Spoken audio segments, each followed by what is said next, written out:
Chat ಸ್ಟಾಕ್ಗೆ ತಮಗೆಲ್ಲರಿಗೂ ಸ್ವಾಗತ. ಗುರುವಾರ ಯಾವ ರೀತಿಯಾಗಿತ್ತು ಮಾರ್ಕೆಟು, ಸೆನ್ಸೆಕ್ಸ್ ಎಕ್ಸ್ಪೈರಿ ಆಗಿತ್ತು, ನಾಳೆ ಯಾವ ರೀತಿಯಾಗಿರುತ್ತೆ ಅಂತ ನೋಡ್ತಾ ಹೋಗೋಣ. ಕ್ಷಮಿಸಿ, ಲೇಟಾಗಿ ಬಂದುಬಿಟ್ಟಿನಿ, ಆದಷ್ಟು ಬೇಗ ಕವರ್ ಮಾಡ್ತಾ ಹೋಗೋಣ ಎಲ್ಲದನ್ನು. ಇವತ್ತು ಮಾರ್ಕೆಟು ಪಾಸಿಟಿವ್ ಆಗಾಯಿತು. FII ತಂದ ಹಸಿರು ಅಂತ ಟೈಟ್ಲ್ ಕೊಟ್ಟಿದ್ದೀನಿ ಇವತ್ತು. ಯಾಕೆ ಅಂದರೆ ಬೈಯರ್ಸ್ ಅವರೇ ಇವತ್ತು ಬೆಳಗ್ಗೆ ಗ್ರೂಪಲ್ಲಿ ಮಾತಾಡಿದ್ವಿ. 2 ದಿನದಿಂದ ಸಣ್ಣ ಮಟ್ಟದಲ್ಲಿ FIIಗಳು ಬೈ ಮಾಡ್ತಾ ಇದ್ದಾರೆ. ಸೊ ಮಧ್ಯಾಹ್ನದಲ್ಲಿ ಆ ಒಂದು ಟ್ರೆಂಡ್ ಲೈನ್ನ ಮೇಲೆ ಅದು ಮಾತಾಡ್ತೀನಿ. ಅದನ್ನ ಆ ಥರ ಹೋದಾಗ ಸ್ವಲ್ಪ ಹುಷಾರಾಗಿರಿ. ಇವತ್ತು ನೆಗೆಟಿವ್ ಸೆಂಟಿಮೆಂಟ್ ಆಗದಲ್ಲೇ ಇರ್ಬೋದು, FIIಗಳು ಏನಾದ್ರು ಸರ್ಪ್ರೈಸ್ ಮಾಡ್ಬೋದು ಅಂತ. ಅದೇ ರೀತಿ ಆಯಿತು. ಜೊತೆಗೆ ನಿನ್ನೆ ಮಾತಾಡ್ಕೊಂಡಿದ್ವಿ, ಮಾರ್ಕೆಟ್ ಪಾಸ್ ಆಗಬಾರ್ದು 25,000ದಿಂದ 25,200 ರೇಂಜಲ್ಲಿ. ಪಾಸ್ ಆಯಿತು ಅಂದರೆ ಸ್ವಲ್ಪ ಪಾಸಿಟಿವ್ ಕಡೆಗೆ ಹೋಗುವಂಥ ಸಾಧ್ಯತೆ ಇದೆ ಅಂತ ಮಾತಾಡಿದ್ವಿ. ಎಲ್ಲದನ್ನು ಒಂದೇ ದಿನ ಟಿಕ್ ಮಾಡಿದೆ ಮಾರ್ಕೆಟು. TCS ರಿಸಲ್ಟ್ಸ್ ಕೂಡ ಇತ್ತು, ಎಲ್ಲದ್ರ ಬಗ್ಗೆ ಮಾತಾಡ್ತಾ ಹೋಗೋಣ. ಇವತ್ತಿನ ಟಾಪ್ ಗೇನರ್ ಅಂತ ನಾವು ನೋಡ್ತಾ ಬರ್ತಾ ಇದ್ರೆ ಟಾಟಾ ಸ್ಟೀಲ್, JSW ಸ್ಟೀಲ್ ಎರಡು 2.61 2.62%. ಯಾಕೆ ಚೈನಾದಲ್ಲಿ ಮತ್ತು ಬೇರೆ ಕಡೆಯಿಂದ ಇಲ್ಲ ಇವಾಗ ಸಪ್ಲೈದು ಕ್ರಂಚ್ ಬರ್ತಾ ಇದೆ ಅಂತ. Not only steel, copper, steel ಎಲ್ಲದಕ್ಕೂ ಕೂಡ ವರ್ಲ್ಡಲ್ಲೇ ಸೆಕೆಂಡ್ ಲಾರ್ಜೆಸ್ಟ್ ಪ್ರೊಡ್ಯೂಸರ್ ಅಂತೆ, ಆಯಿತಾ. ಇಂಡೋನೇಷ್ಯಾದಲ್ಲಿ ಇದೆ ಅದು, ಗ್ರಾಸ್ಬರ್ಗ್ ಮೈನ್ ಅಂತ. ಅವರು ಸಪ್ಲೈ ಕನ್ಸರ್ನ್ ಅಂತ ಹೇಳಿದ್ದಾರೆ. ನೋಡಿ, ಕಾಪರ್ ಇಂದು ಸೆಕೆಂಡ್ ಲಾರ್ಜೆಸ್ಟ್ ಪ್ರೊಡ್ಯೂಸರ್ ಹೆಂಗೆ ಹೇಳಿದಾಗ, ಸೊ ಕಾಪರು ಫುಲ್ಲು 1000 ದಾಟಿ ಮೇಲ್ಗಡೆ ಹೋಗ್ತಾ ಇದೆ. ಹಿಂದೂಸ್ತಾನ್ ಕಾಪರು 6.7% ಅಪ್ ಮೂವ್ಮೆಂಟ್ ಹೋಗೋದ್ರ ಮೂಲಕ ಇವತ್ತು 52 ವೀಕ್ ಹೈ ಆಗಿದೆ. Nifty 50 ಇಲ್ಲ, ಅದಿಲ್ಲ, ನಾನು ಮಾತಾಡ್ತಾ ಇದ್ದೆ. So Tata steel, JSW steel ಎಲ್ಲದೂ ಕೂಡ ಪಾಸಿಟಿವ್ ಆಗಿತ್ತು. ಇವತ್ತಿನ ಟಾಪ್ ಲೂಸರ್ ಅಂದರೆ ಆಕ್ಸಿಸ್ ಬ್ಯಾಂಕು, ಅದು ಒಂದೇ ಪಾಪ ರೆಡ್ಡಲ್ಲಿ 1%ಗಿಂತ ಜಾಸ್ತಿ ಇರೋದು ಇವತ್ತು. ಇನ್ನು ಎಲ್ಲ ಸೆಕ್ಟ್ರಲ್ಲೂ ಕೂಡ ಚೆನ್ನಾಗಿ ಬಂದಿದೆ. ಎಸ್ಪೆಷಲಿ ಮೆಟಲ್ ಸೆಕ್ಟ್ರು ಆಮೇಲೆ IT ಸೆಕ್ಟ್ರು ಎರಡು ಟಾಪ್ ಸೆಕ್ಟರ್ ಆಗಿತ್ತು ಇವತ್ತು. ಅದೇ ರೀತಿಗೆ ನಿಫ್ಟಿ ನೆಕ್ಸ್ಟ್ 15 ಅಂತ ನೋಡ್ತಾ ಬರೋದಾದ್ರೆ Hindustan zinc again one more metal commodity segment ಇದೆ, ಅದು ಟಾಪ್ ಗೇನರ್ ಆಗಿದೆ. ಅದೇ ರೀತಿಯಾಗಿ ಹ್ಯುಂಡೈ ಇಲ್ಲ ಎನರ್ಜಿ ಇಂಡಿಯಾ ಇದೆ, ಸುಮಾರು ದಿನ ಇಂಜಿನಿಯರಿಂಗ್ ಇಂಡಿಯಾ ಅಂದೇನ ಮೇಲೆ ಕೆಳಗೆ ಮಾಡ್ತಾ ಇದ್ದಾರೆ. ಏನು ಮಾಡ್ತಾ ಇದ್ದಾರೆ ಗೊತ್ತಿಲ್ಲ, ಹೊಸ ಸ್ಟಾಕು. ಸೊ 3.02% ಕರೆಕ್ಷನ್ ಬಂದಿದೆ, ಅದೇ ಇವತ್ತಿನ ಟಾಪ್ ಲೂಸರು. ಬಟ್ ಡಿಫೆನ್ಸ್ ಸ್ಟಾಕಲ್ಲಿ ಫೋಕಸ್ ಇತ್ತು. FMCG ಸ್ವಲ್ಪ ಪಾಸಿಟಿವ್ ಆಗಿತ್ತು. ನಿಫ್ಟಿ ನೆಕ್ಸ್ಟ್ 50 ಅಂತಹ ದೊಡ್ಡ ಮಟ್ಟಿಗೆ ಪಾಸಿಟಿವ್ ಆಗಿಲ್ಲ ಅಂದ್ರೂ most of the stocks positive ಆಗಿ ಇರೋದು ಕಾಣಿಸ್ತಾ ಇದೆ. ಸೊ ಮಾರ್ಕೆಟಲ್ಲಿ ಅದು ಒಂದು ಸ್ವಾಗತಾರ್ಹ ಬೆಳವಣಿಗೆ. ಸೊ IT ಇವತ್ತು all index positive, TCS results ಎಲ್ಲರೂ ಪಾಸಿಟಿವ್. ನೋಡೋಣ ಏನು ಬಂದಿದೆ, ಏನು ಕತೆ ಅಂತ ಮಾತಾಡ್ತಾ ಹೋಗ್ತೀನಿ. ಸೊ ನಿಫ್ಟಿನಲ್ಲಿ ಯಾವ ರೀತಿಯಾಗಿದೆ ಮೂಮೆಂಟ್ ಅಂತ ನೋಡೋದಾದರೆ, ನೋಡಿ, ಈಗ ಒಂದು W ಪ್ಯಾಟರ್ನ್, ಗ್ಯಾಪಲ್ಲಿ ಒಂದು W ಪ್ಯಾಟರ್ನ್ ಮಾಡ್ಕೊಂಡು ಮೇಲೆ ಹೋಗಿದೆ. ನಾವೇನು ಮಾತಾಡ್ತಾ ಇದ್ವಿ, 25,000 ಈಗ ಇಂಪಾರ್ಟೆಂಟ್ ಆಗ್ತಾ ಲೆವೆಲ್ಲು. 25,000 ಬ್ರೇಕ್ ಆಯಿತು ಅಂದರೆ ಕೆಳಗಡೆ ಹುಷಾರಾಗಿರ್ತಾ ಹೋಗಬೇಕು. 24,883 ತನಕ ಬರೋ ಸಾಧ್ಯತೆ ಇದೆ ಅಂತ. ಇವತ್ತೇನಾಯಿತು, ಎಲ್ಲಿ ಬಂದು ಕ್ಲೋಸಿಂಗ್ ಆಗ್ತಾ ಇದೆಯೋ ಇಲ್ಲಿ ನೋಡಿ, ಕ್ಲೋಸಿಂಗ್ ಅಂದರೆ ಒಂದು ಲೆವೆಲ್ಲು, ನಿನ್ನೆ ಈ ಲೆವೆಲಿಗೆ ಬಂದು ಕ್ಲೋಸಿಂಗ್ ಆಗಿತ್ತು. ಇವತ್ತೇನಾಯಿತು, ಸ್ವಲ್ಪ ಗ್ಯಾಪ್ ಅಪ್ ಓಪನಿಂಗ್ ಆಯಿತು. ಗ್ಯಾಪ್ ಅಪ್ ಓಪನಿಂಗ್ ಆಗಿ ವಾಪಸ್ ಟೆಸ್ಟ್ ಮಾಡಿ ಅದೇ ಝೋನಲ್ಲಿ ಸಪೋರ್ಟ್ ತೊಗೊಂಡು ಮೇಲ್ಗಡೆ ಹೋಯಿತು. ಇಲ್ಲಿ ಪೂರ ಬಸ್ ಸ್ಟ್ಯಾಂಡ್ ಮಾಡ್ತಾಯಿತ್ತು. ಬಟ್ ಈ ಥರ ಏನೇ ಆಗ್ತಾ ಇದ್ದಾಗ ಸಿಚುವೇಶನ್, ಇಲ್ಲಿ ಈ ಒಂದು ದೊಡ್ಡ ಕ್ಯಾಂಡಲ್ ಬಂತಲ್ಲ, ಐ ಥಿಂಕ್ 10:15 ಅಷ್ಟೊತ್ತಿಗೆ ಬಂದಿದ್ದಂಥ ಕ್ಯಾಂಡಲ್ ಇದು. 15 ನಿಮಿಷದಲ್ಲಿ ಇದೀನಲ್ಲ, 10:15 ಅಂದರೆ ಆ 10:15 ಅಂತ ಇದನ್ನ ಯಾಕೆ ಹಿಂಗೆ ಹೇಳ್ತಾ ಇದ್ದೀನಿ ಅಂದರೆ, ಇಲ್ಲಿಂದ ಒಂದು ಬೈಯಿಂಗ್ ಸೆಂಟಿಮೆಂಟ್ ಆಗಿದೆ. ಅದನ್ನ ನೀವು 1 ಅವರ್ ಕ್ಯಾಂಡಲ್ ನೋಡಿದ್ರೆ ಕ್ಲೀನಾಗಿ ಕಾಣುತ್ತೆ. ಏನಂತ ಕಾಣುತ್ತೆ, ಒಂದು ಎನ್ಗಲ್ಫಿಂಗ್ ಪ್ಯಾಟರ್ನ್ ಥರ ಕಾಣುತ್ತೆ. ಇಲ್ಲಿ ನೋಡಿ, ಒಂದು 2-3 ದಿನದಿಂದ ನೆನ್ನೆ ಇಡೀ ದಿನ ಆಲ್ಮೋಸ್ಟ್ ಏನು ನಿಂತಿತ್ತು ಪ್ಯಾಟರ್ನ, ಇನ್ಕ್ಲೂಡಿಂಗ್ ನೆನ್ನೆ ಏನು ಮಾಡಿದ್ದು, ಅದಿಷ್ಟಕ್ಕೂ ಸಮ ಬರೋ ಒಂದು ಕ್ಯಾಂಡು 1 ಅವರಲ್ಲಿ ಮಾಡಿಬಿಟ್ಟಿದೆ. 10:15 11:15 ಇಷ್ಟೊಂದು ದೊಡ್ಡ ಮೂಮೆಂಟ್ ಬಂದಾಗ ಒಂದೇ ಅವರಲ್ಲಿ ಲೈಕ್ ಆಲ್ಮೋಸ್ಟ್ 150 ಪಾಯಿಂಟ್ಗಳು. ಸೊ ಇಷ್ಟು ಚೆನ್ನಾಗಿ 1 ಅವರ್ ಕ್ಯಾಂಡಲಲ್ಲಿ ಪ್ಯಾಟರ್ನ್ ಕೂಡ ಮಾಡ್ತಾ ಇದ್ದಾಗ, ಈಗ ನೆಕ್ಸ್ಟ್ FIIಗಳು ಬರ್ತಾರೆ, ಸೆಲ್ ಮಾಡ್ತಾ ಇದ್ದಾರೆ, ಏನೇ ಇದ್ರೂ ಇಲ್ಲ. ಯಾಕಂದರೆ ನೋಡಿ, ಇಲ್ಲಿಂದ ಈ 1 ಅವರ್ ಕ್ಯಾಂಡಲಲ್ಲೂ ಈ ಥರ ಒಂದು ಟೈಮ್ ಝೋನ್ ಲೈನ್ ಕಾಣಿಸ್ತಾ ಇದೆ, ಇದ್ರ ಮೇಲ್ಗಡೆ ಬಂದು ಕೂರ್ತಾ ಇದೆ ಅಂತ. ನೀವು ಮಾಮೂಲಿ 15 ಮಿನಿಟ್ಸಲ್ಲಿ ನೋಡಿದ್ರು ಕೂಡ ಆ ಲೈನ್ ಕಾಣಿಸ್ತಾ ಇತ್ತು. ಇದೇ ಲೈನ್ನ ನನ್ನ ಗ್ರೂಪಲ್ಲಿ ಕೂಡ ಹೇಳಿದ್ದೆ ನಿಮಗೆ. ಹಾಗಾಗಿ ಈ ಲೈನು ಇಂಪಾರ್ಟೆಂಟ್ ಲೈನ್ ಆಗ್ತಾ ಹೋಗುತ್ತೆ, ಒಂದು ಇಂಪಾರ್ಟೆಂಟ್ ಲೆವೆಲಲ್ಲಿ ಬಂದಿದೆ. ಹಾಗಾಗಿ ಮಾರ್ಕೆಟಿಂದ ಬಿಟ್ಕೊಡ್ದಲ್ಲೇ ಇರುವಂಥ ಸಾಧ್ಯತೆ ಜಾಸ್ತಿ ಇದೆ ಅಂತ. ಅದಕ್ಕೆ ತಕ್ಕಂಗೆ ಸೆಕೆಂಡ್ ಹಾಫಲ್ಲಿ FIIಗಳು ಬಂದರು, ಅವರು ಕೂಡ ಬೈಯಿಂಗನ್ನೇ ಮಾಡಿದ್ರು. ಒಂದು ದೊಡ್ಡ ಮಟ್ಟಿಗೆ ಮೇಲ್ಗಡೆ ತೊಗೊಂಡೋಗಿ ಕ್ಲೋಸಿಂಗ್ ಮಾಡಿದ್ದಾರೆ. 25,170 ಹತ್ತತ್ರಕ್ಕೆ ಬಂದು ಕ್ಲೋಸಿಂಗ್ ಮಾಡಿದ್ದಾರೆ. ಆಯಿತು, ಹಾಗಾದರೆ ಈಗ ಮುಂದಿನ ವಾರಕ್ಕೆ ಏನು ಕತೆ ಅಂತ ನಾವು ನೋಡ್ತಾ ಬರೋದಾದರೆ, ಡೈಲಿ ಕ್ಯಾಂಡಲ್ ನೋಡೋದಾದರೆ, ಈಗ ಶೂಟಿಂಗ್ ಸ್ಟಾರ್ ಬಂದಿತ್ತು. ಶೂಟಿಂಗ್ ಸ್ಟಾರಿಗೆ ಕನ್ಫರ್ಮೇಷನ್ ಅನ್ನಲಿಲ್ಲ ಅಂದ್ರೂ ಕೂಡ, ಕನ್ಫರ್ಮೇಷನ್ ಅಂತ ಅನ್ನಲಿಲ್ಲ ಅಂತ ಯಾಕೆ ಹೇಳ್ತಾ ಇದ್ದೀನಿ, 25,000 ಕೆಳಗಡೆ ಕ್ಲೋಸಿಂಗ್ ಆಗಿರಲಿಲ್ಲ, ಆದರೂ ಕೂಡ ಒಂದು ನೆಗೆಟಿವ್ ಅನ್ನೋ ಥರನೇ ಕ್ಯಾಂಡಲ್ ಬರ್ತಾ ಇತ್ತು. 2 ದಿನದಿಂದ ಏನು ಕಾಣಿಸ್ತಾ ಇತ್ತು, ಆ ಒಂದು ಸ್ಟ್ರಗಲ್. 25,200 ಹತ್ತತ್ರ ಅಟೆಂಪ್ಟ್ ಆಗುತ್ತೆ, ಕೆಳಗಡೆ ಬೀಳುತ್ತೆ, ಹತ್ತತ್ರ ಅಟೆಂಪ್ಟ್ ಆಗುತ್ತೆ, ಕೆಳಗಡೆ ಬೀಳುತ್ತೆ, ಅದು ಕಾಣಿಸ್ತಾ ಇತ್ತು. ಇವತ್ತು ಆ ಪ್ಯಾಟರ್ನ್ನ ಮುರಿದಿದೆ ಮಾರ್ಕೆಟು. ಅಂದರೆ ಬೈಯರ್ಸು ತೀರ್ಮಾನ ಮಾಡ್ದಂಗೆ ಕಾಣಿಸ್ತಾ ಇದ್ದಾರೆ, ಇಲ್ಲ 25,200ನ ಮುರಿತೀವಿ ಸಲ ಅನ್ನೋ ಥರ ಬಂದು ಕ್ಲೋಸಿಂಗ್ ಮಾಡಿದ್ದಾರೆ. ಮುರಿತರ ಅದು ನಾಳೆನೇ ಗೊತ್ತಾಗುವಂಥದ್ದು. ಯಾಕೆ ಅಂದರೆ ಗ್ಲೋಬಲ್ ಪಾಲಿಟಿಕ್ಸ್ ಆ ಒಂದು ರೀತಿಯಲ್ಲಿದೆ. ನಾಳೆ 25,200 ಮೇಲ್ಗಡೆ ಮಾರ್ಕೆಟ್ ಟ್ರಯಲ್ ಆಗೋಕ್ಕೆ ಶುರು ಆಯಿತು ಅಂದರೆ ಖಂಡಿತ 25,300 ಆ ಲೆವೆಲ್ ಒಂದು 100 ಪಾಯಿಂಟ್ಸ್ಗಳ ರ್ಯಾಲಿ ಬರ್ತಾ ಹೋಗ್ಬೋದು ನಿಫ್ಟಿನಲ್ಲಿ. ಬಟ್ ಪೊಸಿಷನ್ನ ದಯವಿಟ್ಟು ವೀಕೆಂಡಲ್ಲಿ ಉಳಿಸ್ಕೊಳಕ್ಕೆ ಹೋಗ್ಬಿಡಿ. ಯಾಕಂದರೆ ಏನು ಬೇಕಾದ್ರೂ ಟ್ರ್ಯಾಪ್ ಆಗ್ಬೋದು, ಇದು ಬುಲ್ ಟ್ರ್ಯಾಪ್ ಕೂಡ ಆಗಿರ್ಬೋದು, ಅಥವಾ ನಾಳೆ ಒಂದು ನೆಗೆಟಿವ್ ಸೆಂಟಿಮೆಂಟ್ ಮಾಡಿ ಮತ್ತೆ ಸೋಮವಾರ ತೊಗೊಂಡೋಗಿ ಅದು ಬೇರೆ ಟ್ರ್ಯಾಪ್ ಕೂಡ ಆಗಿರ್ಬೋದು. ಹಾಗಾಗಿ ವೀಕೆಂಡಲ್ಲಿ ದಯವಿಟ್ಟು ಪೊಸಿಷನ್ನ ಉಳಿಸ್ಕೊಳಕ್ಕೆ ಹೋಗ್ಬಿಡಿ. ಮುಂದಿನ ವಾರಕ್ಕೆ ನೋಡೋಣ, ತುಂಬ ಇಂಟ್ರೆಸ್ಟಿಂಗ್ ಘಟ್ಟದಲ್ಲಿ ಬಂದು ಕ್ಲೋಸಿಂಗ್ ಆಗಿದೆ. ಆದರೆ ಇವತ್ತು ಕೂಡ ಕನ್ವಿನ್ಸಿಂಗ್ ಆಗಿ ಹೇಳಿಲ್ಲ. ನಿನ್ನೆ 25,000 ಕೆಳಗಡೆ ಕ್ಲೋಸಿಂಗ್ ಮಾಡಿದ್ರೆ ಓಕೆ ನೆಗೆಟಿವ್ ಅಂತ ಪಕ್ಕ ಹೇಳ್ಬೋದಾಗಿತ್ತು. ಇವತ್ತು 25,200 ಮೇಲ್ಗಡೆ ಕ್ಲೋಸಿಂಗ್ ಆಗಿದ್ರೆ ಓಕೆ ಎಲ್ಲ ಮುಗೀತು ಅಂತ ಹೇಳ್ಬೋದಿತ್ತು. ಬಟ್ ಏನು ಮಾಡ್ತಾ ಇದೆ, ಅದೇ ಝೋನಲ್ಲಿ ಏನೇನೋ ಅನ್ಸ್ತಾ ಇರ್ಬೋದು ವಾಲಟೈಲ್ ಹಂಗೆ ಹೆಂಗೆ ಅಂತ. ಬಟ್ ಇದು at the end of the day bus stand ಅಂತಲೇ ನಾವು ಕರಿತಾ ಹೋಗಬೇಕು. ಸೊ ನಿಫ್ಟಿ 50 ನೋಡ್ಕೊಂಬರೋದಾದ್ರೆ ಈಗ ನೆಕ್ಸ್ಟ್ ವೀಕಿಂದು ನೋಡಿ OI ನೋಡೋದಾದ್ರೆ ಈಗ 25,000 ಎಷ್ಟು ಚೆನ್ನಾಗಿ ಸಪೋರ್ಟ್ ಬಿಲ್ಡಪ್ ಆಗೋಗ್ಬಿಡ್ತು. ಇವಾಗ ಫುಲ್ ಗ್ರೀನ್ ಆಗೋಗ್ಬಿಟ್ಟಿದೆ. 25,100 ಕೂಡ ಗ್ರೀನೇ ಜಾಸ್ತಿ ಇದೆ. ಆದರೆ 25,200 ಇನ್ನೂ ರೆಸಿಸ್ಟೆನ್ಸ್ ಇರೋರು ಕೂತಿದ್ದಾರೆ, ಅವ್ರಿನ್ನೂ ಫುಲ್ ಕಂಪ್ಲೀಟ್ ಆಗಿ ತೆಗೆದಿಲ್ಲ. ಅಫ್ಕೋರ್ಸ್ ಇದಕ್ಕೆ ಕಂಪೇರ್ ಮಾಡಿದ್ರೆ ಕಮ್ಮಿ ಇದೆ, ಆದರೂ ಕೂಡ ಇದೆ. ಸೊ ನಾಳೆ 25,200 ಏನು ಯಾವ ರೀತಿಯಾಗಿ ಟೆಸ್ಟ್ ಮಾಡುತ್ತೆ, ಏನು ಕತೆ ಅನ್ನೋದ್ರ ಮೇಲೆ ಮಿಕ್ಕಿದ ನಿರ್ಧಾರ ಇರುವಂಥದ್ದು. ಯಾಕಂದರೆ ಸುಮ್ಮನೆ ಹೇಳ್ತೀನಿ ಅಂತಲ್ಲ, ಇಲ್ಲಿ ಒಂದು ಪ್ಯಾಟರ್ನ್ ಕೂಡ ಆಗ್ಬೋದು, ಯಾರಿಗೆ ಗೊತ್ತು.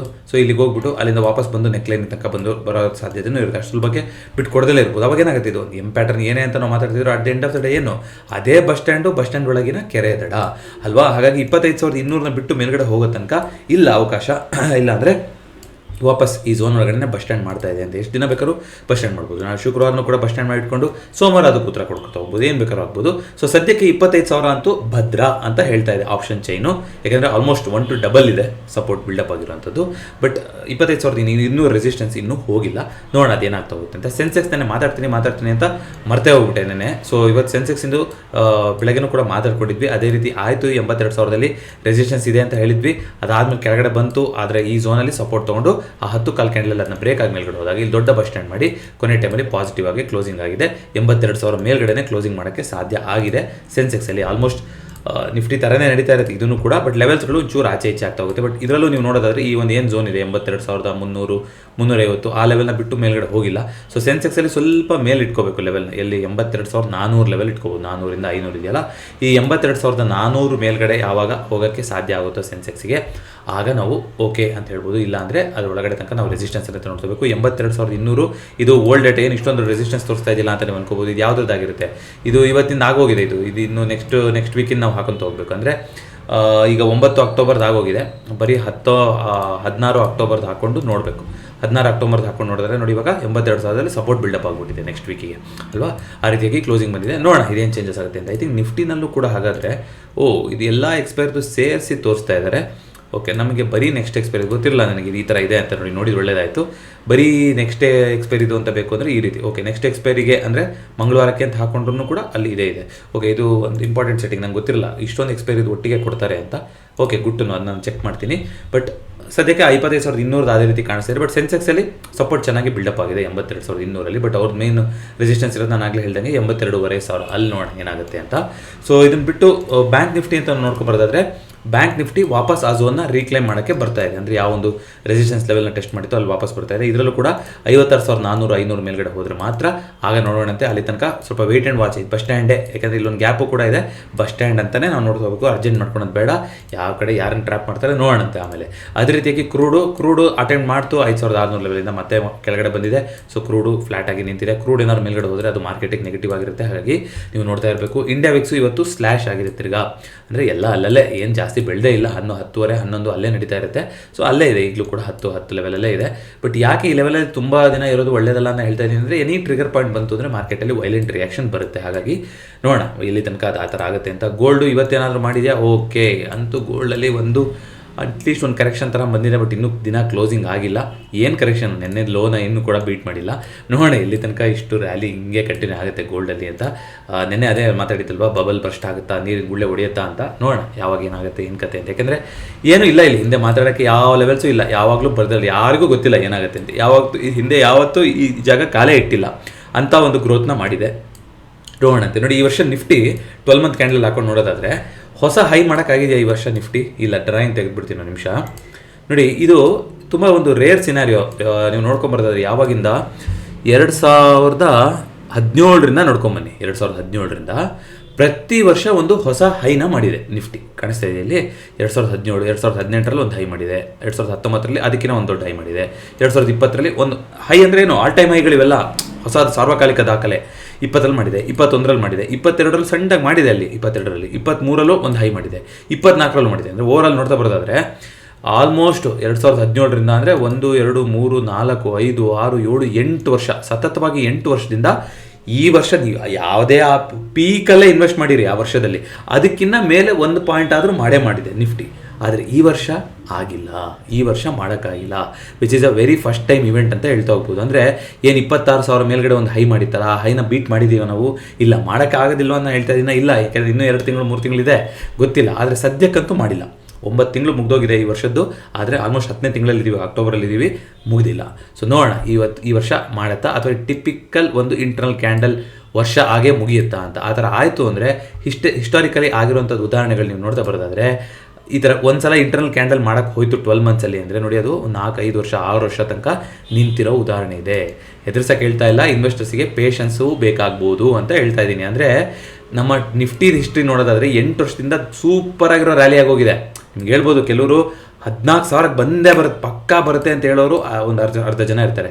30,000ಕ್ಕೆ ಹೋಗುತ್ತೆ ನಿಫ್ಟಿ ಮುಂದಿನ ವರ್ಷಕ್ಕೆ ಅಂತ ಹೇಳೋರು ಇರ್ತಾರೆ. ಆದರೆ ಡೇಟಾ ಏನು ಹೇಳ್ತಾ ಇದೆ, ಇಲ್ಲಿ ಮುಂದೆ ಇದೆ, ನಮ್ಮ ಕಣ್ಣು ಮುಂದೆ ಇದೆ.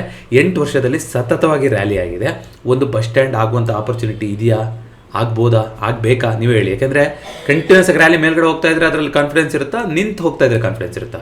ಈಗ ಗೋಲ್ಡು ಕಂಟಿನ್ಯೂಸ್ ಆಗಿ ಹೋಗ್ತಾ ಇದೆ, ನಮಗೆ ಕಾನ್ಫಿಡೆನ್ಸ್ ಇದೆಯಾ? ಅಥವಾ ನಿಂತು ಸಸ್ಟೈನ್ ಆಗಿ ಮೇಲ್ಗಡೆ ಹೋಗಿದ್ರೆ ಕಾನ್ಫಿಡೆನ್ಸ್ ಇರ್ತಿತ್ತಾ?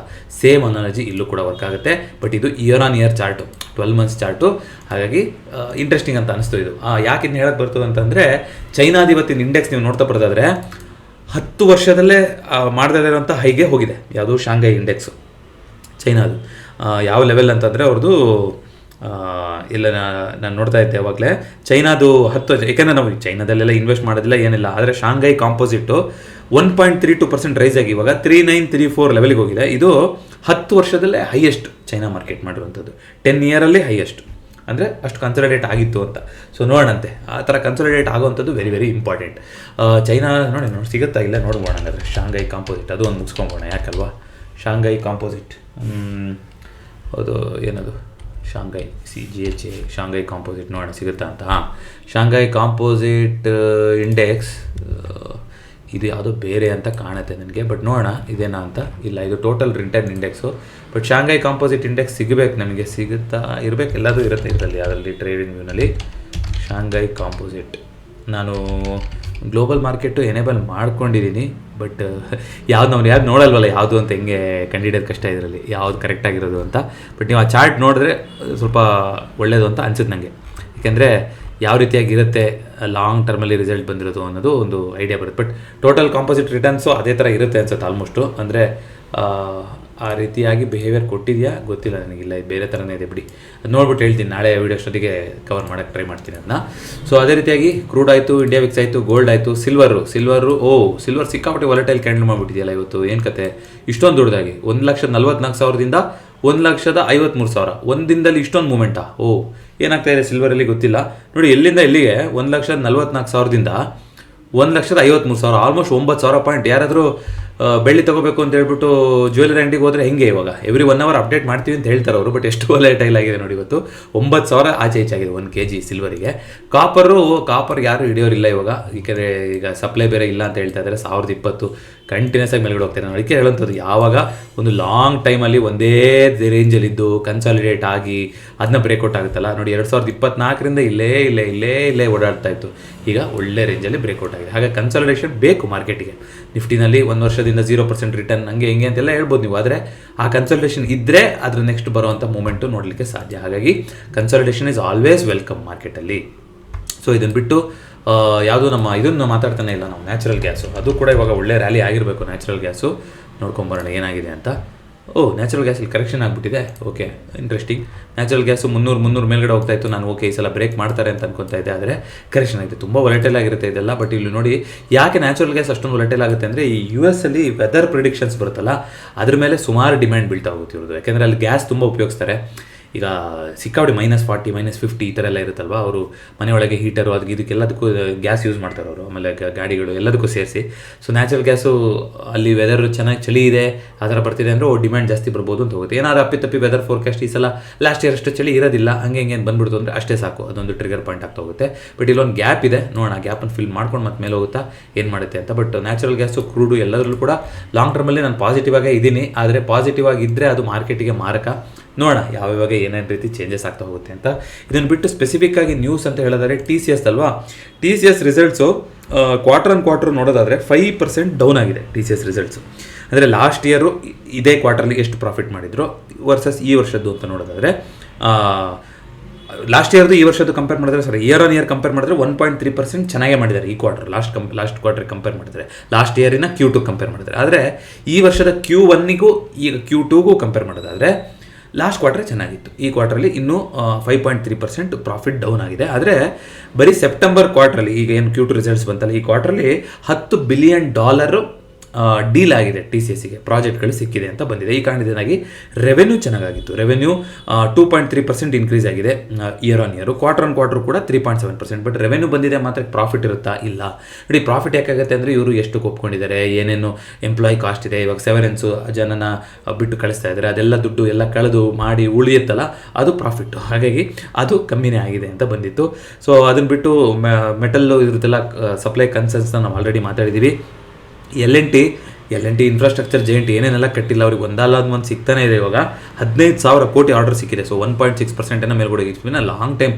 ಈ ಸ್ಟಾಕ್ಗಳನ್ನು ಪ್ರತಿದಿನ ಮಾತಾಡೋದನ್ನು ಇಲ್ಲ ಅಂತ ಆದಮೇಲೆ ಸೆಬಿಯಿಂದ ಸುಮಾರು ಸ್ಟಾಕ್ಗಳನ್ನ ನಾವು ಟ್ರ್ಯಾಕೇ ಮಾಡ್ತಾ ಇಲ್ಲ. ಬಟ್ ನಾನು ಮಾಡೋದು ಬಿಟ್ಬಿಟ್ಟಿದ್ದೀನಿ. ಯಾವ ಪೋರ್ಟ್ಫೋಲಿಯೋ ಇರುತ್ತೆ ಅದು ಬಿಟ್ಟರೆ, ಇಲ್ಲಾಂದರೆ ಯಾರೊಬ್ಬರು ನೀವು ಕಮೆಂಟ್ ಮಾಡಿರ್ತಾ ಇದ್ರಿ, ಕೇಳ್ತಾ ಇದ್ವಿ, ಡೈಲಿ ನೋಡ್ತಾ ಇದ್ವಿ, ಒಂದು ನೆನಪಿರೋದು. ಯಾಕಂದರೆ ಮತ್ತೆ ರಿಪೀಟೆಡ್ ಆಗಿ ಅದೇ ಬರೋದು, ಅವಾಗ ಒಂದು ಟ್ರ್ಯಾಕ್ ಇರ್ತಿತ್ತು. ಬಟ್ ಇವಾಗ ನನಗೂ ಆ ಅಭ್ಯಾಸನೇ ಬಿಟ್ಟೋಗ್ಬಿಟ್ಟಿದೆ ಸ್ಟಾಕ್ಗಳನ್ನ ನೋಡುವಂಥದ್ದು. ಬಟ್ ಒಳ್ಳೆ ಪ್ರಾಜೆಕ್ಟ್ ಸಿಕ್ಕಿದೆ ಅಂತವರಿಗೆ. ಅದಕ್ಕೆ ಲೂಪಿನ್ನು ಒಂದು ಹೊಸ ಮ್ಯಾನುಫ್ಯಾಕ್ಚರಿಂಗ್ ಫೆಸಿಲಿಟಿನ ಮಾಡಬೇಕು ಅಂತ ಅಂದ್ಕೊಂಡಿದ್ದಾರೆ. 2.5% ಮೇಲೆ ಹೋಗಿದೆ. ಎಲ್ಲಿ ಕೊಟ್ಟಿದ್ದಾರೆ? ಫ್ಲೋರಿಡಾ. ಅದು ಇಂಪಾರ್ಟೆಂಟು. ಯಾಕೆಂದರೆ ಟ್ರಂಪ್ ಅವ್ರು ಏನು ಹೇಳಿದ್ದಾರೆ, ನೀವು ಯಾವುದೇ ಫಾರ್ಮಾ ಕಂಪನಿ ಆಗಿರಲಿ, ನಮ್ಮ ಹತ್ರ ಬಂದು ನೀವು ಪ್ಲಾಂಟ್ ಓಪನ್ ಮಾಡಿದ್ರೆ ನಿಮಗೆ ಬೇರೆ ಟ್ಯಾರಿಫು, ನೀವು ಬೇರೆ ಕಡೆಯಿಂದ ತಂದು ನಮಗೆ ಕೊಡ್ತೀರಾ ಅಂದರೆ ಬೇರೆ ಟ್ಯಾರಿಫು. ಈ ಕಾರಣದಿಂದಾಗಿ $250 ಮಿಲಿಯನ್ ಇನ್ವೆಸ್ಟ್ಮೆಂಟ್ ಅಂತೆ. ಆಲ್ಮೋಸ್ಟ್ ರೆಡ್ ಕಾರ್ಪೆಟ್ ಹಾಕ್ಬಿಟ್ಟು ಕರ್ಕೊತಾರೆ ಅಲ್ಲಿ, ನೋಡಂತೆ. ಜೊತೆಗೆ ಝೋಹೋ ಗ್ರೂಪ್ ಆಫ್ ಕಂಪನಿ, ನೀವು ಕೇಳಿರ್ತೀರಾ, ಸುಮಾರು ಕಡೆ ಶ್ರೀಧರ್ ಅವರು ತುಂಬ ಇಂಟರ್ವ್ಯೂಗಳನ್ನು ಕೊಡ್ತಾ ಇದ್ದಾರೆ ಎಲ್ಲ ಕಡೆ. ಸೊ ಸುಮಾರು ಪ್ರಾಡಕ್ಟ್ಗಳಿದೆ, ಒಂದ್ಸಲ ಎಕ್ಸ್ಪ್ಲೋರ್ ಮಾಡಿ. ವಾಟ್ಸಪ್ಪು ಇಂಥದ್ದು ಪ್ರಾಡಕ್ಟ್ ಅಂತ ಹೇಳಿಲ್ಲ ನೀವು, ಅದಕ್ಕೆಲ್ಲದಕ್ಕೂ ಕೂಡ ಇವಾಗ ಅವರು ಆಲ್ಟರ್ನೇಟಿವ್ನ ತರ್ತಾ ಇದ್ದಾರೆ. ಆ ಥರದ್ದು ಒಂದು ಸ್ಟ್ಯಾಂಡ್ ಬೇಕಿತ್ತು ಇಂಡಿಯಾಗೆ. ಯಾಕೆಂದರೆ ಬರೀ ಬೇರೆದೇ ಡಿಪೆಂಡೆನ್ಸಿ ಆಗೋಗಿದೆ. ಆ ಥರ ಒಂದು ಸ್ಟ್ರಾಂಗ್ ಕಾಂಪಿಟೇಷನ್ ಬರೀ ಒಬ್ಬರು ಬಂದರೆ ಸಾಕಾಗಲ್ಲ. ಈ ಥರ ಝೋಹೋ ಗ್ರೂಪ್ ಥರ ಇನ್ನೂ ಒಂದೆರಡು ಬರಬೇಕು. ಅದು ದೊಡ್ಡ ಕಂಪ್ನಿಗಳಿಗೆ ಕಾಂಪೀಟ್ ಮಾಡೋಷ್ಟು ಇರಬೇಕು. ಅವಾಗ ಏನಾಗುತ್ತೆ, ನಾವು ಹೇಳ್ಬೋದು, ನೋಡಿ ನಮ್ಮ ಡೇಟಾ ನಮ್ಮ ದೇಶದಲ್ಲಿ ಇಡ್ತೀವಿ ಅನ್ನೋದಾದರೆ ನಿಮಗೆ ಪರ್ಮಿಷನ್ನು ನೀವು ಯೂಸ್ ಮಾಡ್ಬೋದು. ಇಲ್ಲ ಅಂತಂದರೆ ನೀವು ತೊಗೊಂಡೋಗಿದ್ದು. ಈಗ ಚೈನಾ ಎಲ್ಲ ನಿಮ್ಗೆ ಒಂದ್ಸಲ ಚೈನಾದ ನಾವು ಮೊದಲಿಂದ ಏನಾಗ್ಬಿಟ್ಟಿದೆ ಅಂದರೆ, USA ಒಂದು ಸ್ಟ್ಯಾಂಡರ್ಡು ಇನ್ಫ್ರಾಸ್ಟ್ರಕ್ಚರಿಗಾಗಲಿ ಟೆಕ್ನಾಲಜಿಗಾಗಲಿ ಎಲ್ಲದಕ್ಕೂ ಯು ಎಸ್ ಅಂತ ನೋಡ್ಬಿಟ್ಟು ಚೈನಾನ ತುಂಬ ಒಂದು ನೆಗೆಟಿವಲ್ಲೇ ನೋಡಿದ್ದೀವಿ ನಮ್ಮ ದೇಶ. ಅಂದರೆ ಅವ್ರು ಮಾಡಿರೋದು ಇವೆಂಟ್ಗಳು ಆಗಿದೆ. ಬಟ್ US ಏನು ಇವಾಗ ಫ್ರೆಂಡ್ ಅಂತ ಹೇಳ್ಬಿಟ್ಟು ಇವಾಗ ಎಷ್ಟು ಎಲ್ಲ ಮಾಡ್ತಾ ಇದ್ದಾರೆ ನಿಮ್ಗೆ ಗೊತ್ತಿದೆ. ಬಟ್ ನೀವು ಚೈನಾ ನೋಡೋದಾದರೆ USಗಿಂತ ಎಷ್ಟೋ ಮುಂದಿದ್ದಾರೆ. ನೀವು ಯಾವುದೇ ಸೆಕ್ಟರ್ ತಗೊಳ್ಳಿ, ಟಾಪ್ 5 ಕಂಟ್ರೀಸ್ ಅಂತ ನೋಡೋದಾದ್ರೆ ಅದರಲ್ಲಿ ಚೈನಾ ಇದ್ದೇ ಇರುತ್ತೆ. ಬಟ್ ನಾವು ಚೈನಾನ ತುಂಬ ಅಂಡರ್ ಎಸ್ಟಿಮೇಟ್ ಮಾಡಿ ನೋಡಿದ್ದೀವಿ ಇನ್ ಟರ್ಮ್ಸ್ ಆಫ್ ಇನ್ಫ್ರಾಸ್ಟ್ರಕ್ಚರ್ ಆಗಿರ್ಬೋದು, ಅವ್ರು ಮಾಡುವಂಥ ಕೆಲವೊಂದು ಡಿಕ್ಟೇಟರ್ಶಿಪ್ಪು ಇದೆಲ್ಲ ಹೇಳ್ಬೋದು. ಬಟ್ ಕೆಲವೊಂದು ವಿಚಾರದಲ್ಲಿ ಅವ್ರು ಎಷ್ಟು ಬೋಲ್ಡ್ ಸ್ಟ್ಯಾಂಡ್ ತೊಗೊತಾರೆ ದೇಶ ಅಂತ ಬಂದಾಗ ಅದು ಆ ಥರದ್ದು ಬೇಕಾಗುತ್ತೆ ಕೆಲವೊಂದು ಅದರಲ್ಲಿ ಅಂತ ಅನಿಸ್ತಾ ಹೋಗುತ್ತೆ ನನಗೆ. ಸೊ ಚೈನಾ ಬಗ್ಗೆ ತುಂಬ ಇಂಟ್ರೆಸ್ಟಿಂಗ್ ಸ್ಟೋರಿ ಇದೆ, ಸುಮಾರು ಡಾಕ್ಯುಮೆಂಟ್ರಿಗಳಿದೆ. ಯಾರಿಗಾದ್ರೂ ಬಿಡುವಿದ್ರೆ ನೋಡಿ ಹೇಗೆ ಚೈನಾ ಬೆಳೀತು ಅಂತ. 70-75ನೇ ಇಸ್ವಿ ತನಕ ನಮ್ಮದು ಅವ್ರದ್ದು ಹಿಸ್ಟ್ರಿನೂ ಒಂದು ಸ್ವಲ್ಪ ಸೇಮ್. ಅವ್ರದ್ದು ತುಂಬ ಲಾಂಗ್ ಹಿಸ್ಟ್ರಿ ಅವ್ರದ್ದು, ಗ್ರೇಟ್ ಕೆನಯಾನ್ ಅಂತ. ನಮ್ಮದು ಹಂಗೆ ಥರ ಇದೆ. ಬಟ್ ಅವರು ಅದನ್ನ ಉಳಿಸ್ಕೊತಾ ಇದ್ದಾರೆ, ತುಂಬ ದೊಡ್ಡ ಮಟ್ಟದಲ್ಲಿ ಉಳಿಸ್ಕೊತಾ ಇದ್ದಾರೆ. ಇಲ್ಲಿ ಬರೀ ಹೊಡೆದಾಕೋರೇ ಜಾಸ್ತಿ ಹಿಸ್ಟ್ರಿನ, ನಮ್ಮದೇ ದೊಡ್ಡದು ನಿಮ್ದು ದೊಡ್ಡದು ಅಂತ. ಬಟ್ ಅವ್ರದ್ದು ಹಂಗಿಲ್ಲ. ಮತ್ತು 70ನೇ ಇಸ್ವಿ ಆದಮೇಲಿಂದ ಯಾವ ರೀತಿ ಇಂಡಸ್ಟ್ರಿಯಲ್ ರೆವಲ್ಯೂಷನ್ ಆಗಿ ಅವ್ರು ಬೆಳೆದ್ರು ಅಂದರೆ, ಈಗ ನೋಡಿ ಎಲ್ಲೋ ಇದ್ದಾರೆ. ಅಂದರೆ ಇಂಡಿಯಾ ಕಂಪೇರ್ ಮಾಡಿದ್ರೆ ಚೈನಾ ಮಲ್ಟಿ ಟೈಮ್ಸ್ ಅಹೆಡ್ ಇದೆ ಅಲ್ವಾ, USಗೆ ಕಾಂಪೀಟ್ ಮಾಡೋ ಲೆವೆಲಲ್ಲಿ ಇದ್ದಾರೆ ಅವರು. ಬಟ್ ಆ ಗ್ರೋತ್ ಸ್ಟೋರಿ ತುಂಬ ಚೆನ್ನಾಗಿದೆ. ಅದು ಸುಮಾರು ನೆಟ್ಫ್ಲಿಕ್ಸು ಸುಮಾರು ಕಡೆ ಡಾಕ್ಯುಮೆಂಟ್ರಿಗಳು ಕೂಡ ಇದೆ, ಯೂಟ್ಯೂಬಲ್ಲೂ ಕೂಡ ಸುಮಾರು ಡಾಕ್ಯುಮೆಂಟ್ರಿಗಳಿದೆ. ತುಂಬ ಇಂಟ್ರೆಸ್ಟಿಂಗ್ ಸ್ಟೋರಿ ಅದು ಚೈನಾ ಬಗ್ಗೆ. ಸೊ ನೋಡೋಣಂತೆ. ಸೊ ಇದಿಷ್ಟಲ್ದಲೇ ಗೋಲ್ಡ್ ಪ್ಯೂರಿಟಿಗಳು ಇದೆಲ್ಲ ಸ್ವಲ್ಪ ಹುಷಾರಾಗಿರ್ಬೇಕು. ನೀವು ಇವಾಗ ಯಾರಾದರೂ ಗೋಲ್ಡ್ನ ಸೆಕೆಂಡ್ ಹ್ಯಾಂಡಲ್ಲಿ ಮಾರ್ತಾ ಇದ್ದೀರಾ, ಮತ್ತೆ ಏನಾದ್ರು ಮಾಡ್ತಾ ಇದ್ದೀರಾ ಅಂದರೆ ಮೋಸ ಮಾಡೋರು ಜಾಸ್ತಿ ಇರ್ತಾರೆ. ಯಾಕೆಂದರೆ ಇಷ್ಟೊಂದು ಬೆಲೆ ಹೋದಾಗ ಏನು ಬೇಕಾದ್ರೂ ತೋರಿಸಿ ಗೋಲ್ಡ್ ಅಂತ ಹೇಳ್ತಾ ಹೋಗ್ಬೋದು, ಸ್ಟೀಲ್ ತೋರಿಸ್ಬಿಟ್ಟು ಸಿಲ್ವರ್ ಅಂತ ಹೇಳ್ತಾ ಹೋಗ್ಬೋದು. ಹಾಗಾಗಿ ಸರಿಯಾಗಿ ನೋಡಿ, ಆಥರೈಸ್ಡ್ ಆಗಿ ಹಾಲ್ ಮಾರ್ಕ್ ಇದ್ದರೆ. ಯಾಕೆ ಹೇಳ್ತಾ ಇದ್ದೀನಿ ಅಂದರೆ, ಎಷ್ಟೇ ಮೇಲೆ ಹೋಗಲಿ ಎಷ್ಟೇ ಕೆಳಗೆ ಹೋಗಲಿ ಇವೆಂಟ್ಗಳಂತ ಆಗ್ತಾ ಇರುತ್ತೆ ಮನೆಯಲ್ಲಿ. ಮುಂಜಿ ಆಗಲಿ ಮದುವೆ ಆಗಲಿ ಈ ಥರದ್ದು ಏನೋ ನಡೀತಾನೆ ಇರುತ್ತೆ ಒಬ್ರದಲ್ಲ ಒಬ್ರು ಮನೆಯಲ್ಲಿ. ಸೊ ಹಾಗಿದ್ದಾಗ ನಾಮಕರಣ ಇದ್ರಂತ ಇದ್ದಾಗ ತೊಗೊಳ್ಳೇಬೇಕಾಗುತ್ತೆ ಗೋಲ್ಡನ್ನ, ತೊಗೊಂಡಿಲ್ಲ ಇರೋಕ್ಕಾಗಲ್ಲ. ಸೊ ಆವಾಗ ಸ್ವಲ್ಪ ಹುಷಾರಾಗಿ ನೋಡಿ ಮಾಡಿ ತೊಗೊಳ್ಳಿ ಅಂತ ಹೇಳ್ತಾ ಇದ್ದೀನಿ ಅಷ್ಟೇ. ಇದಿಷ್ಟು ಇವತ್ತಿನ ಚಾಸ್ಟಾಕ್ ಆಗಿತ್ತು. ವಿಡಿಯೋ ಇಷ್ಟ ಆಗಿರೋದು ವಿಡಿಯೋನ ಲೈಕ್ ಮಾಡಿ ಹಾಗೂ ಚಾನಲ್ಗೆ ಸಬ್ಸ್ಕ್ರೈಬ್ ಮಾಡಿ. ಟರ್ಮ್ ಇನ್ಶೂರೆನ್ಸ್ ಇನ್ನೂ ಯಾರಾದರೂ ಓಪನ್ ಮಾಡಿಲ್ಲ ಅಂದರೆ ಪ್ರತಿ ವಿಡಿಯೋದ ಪಿನ್ ಕಾಮೆಂಟಲ್ಲಿ ಟರ್ಮ್ ಇನ್ಶೂರೆನ್ಸ್ ಫಾರ್ಮ್ನ ಕೊಟ್ಟಿರ್ತೀನಿ. ಬೇಗ ವಿಡಿಯೋ ಮಾಡ್ತೀನಿ ಅಂತೇಳಿ 20 ನಿಮಿಷ ಆಗೋಯ್ತು. ಎಮರ್ಜೆನ್ಸಿ ಫಂಡ್ ಬಿಲ್ಡ್ ಮಾಡೋದು ಕೂಡ ಇಂಪಾರ್ಟೆಂಟು. ಹಾಗಾಗಿ ಎಮರ್ಜೆನ್ಸಿ ಫಂಡನ್ನು ಬಿಲ್ಡ್ ಮಾಡೋದನ್ನು ದಯವಿಟ್ಟು ಮರಿಬೇಡಿ. ಮತ್ತೊಮ್ಮೆ ಭೇಟಿ ಆಗೋಣ. ಎಲ್ರಿಗೂ ನಮಸ್ಕಾರ.